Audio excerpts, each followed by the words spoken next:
Hey all, welcome to Crochet Rebellion. My name is Marissa and this is the segment on steam blocking the rainbow tweed, whatever the sweater is going to be named, garment.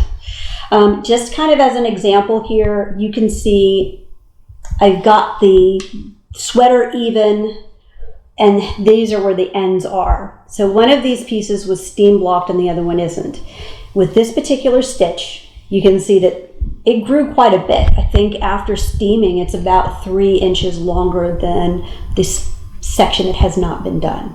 So I'm going to show you why to steam block, how to steam block, and give you some pointers on what to do when steaming out your garment. With all crocheted garments, you want to kind of think about it like this.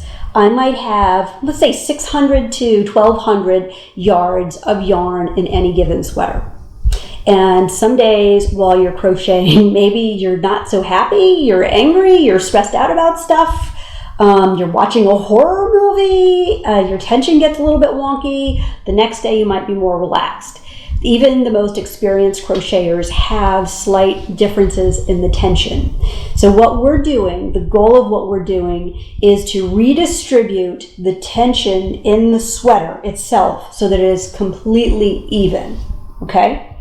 We're not changing the shape of it. We're not gonna stick it on anything and pin it down and hope that it holds its shape. Because this is something that we're going to give as a gift or we're going to wear. We're going to want to throw it in the washing machine, maybe dry it a little bit, and wear it. But steaming the garment before we piece it together is going to be critical to making sure all of those things can happen. I'm just going to grab a towel and lay this out on my countertop. You can see that, and I'm going to lay my garment out. This happens to be the front of my garment. The first thing I'm going to do is simply spray it with water. I'm just going to spray it a little bit. I'm not going to get it super wet. I have a Sunbeam iron. I don't think it's anything special. It's got a sprayer and a steam setting on it, and I have it set at the highest temperature setting so that I can get a lot of steam out of it. Now that I've sprayed it, I'm just going to kind of make sure that I'm patting it and getting the water into the entire garment. So there you go. Now I'm going to take the iron and I'm going to steam it. I'm only going to hold the iron a couple inches above the garment. I'm not pressing down on the garment. This iron, this part will not touch this garment.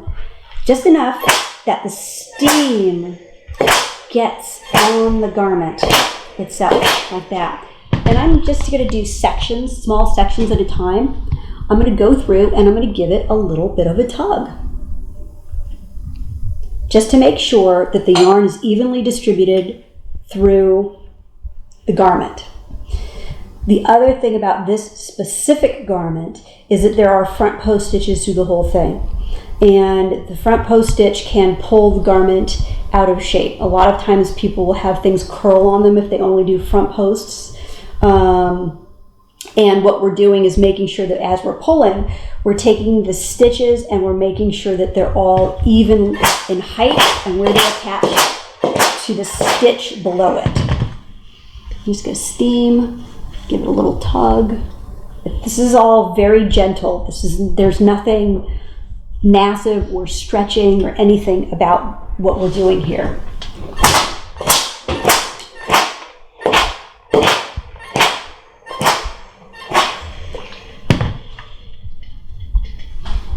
Same thing, I'm just giving it a little bit of tug and make sure I'm evening it out.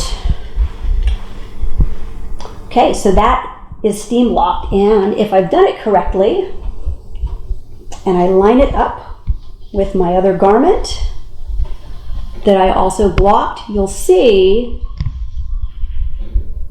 that they are now even. It's going to make it easier to sew these together because of that. Whenever I make a garment, I typically crochet half of it, whether it's the bottom half or the top half, depends on what the pattern is, and then I take whatever it is I do, I steam steam it, I tug it, I let it sit and let the fabric kind of snap back a little bit, and then I check the gauge. I find that that usually gives me a better gauge. And if I'm going to make something and it's going to be too big or too long, it gives me an opportunity to adjust it while I've made half of it, as opposed to getting it and now it hangs down to my knees, which is not good.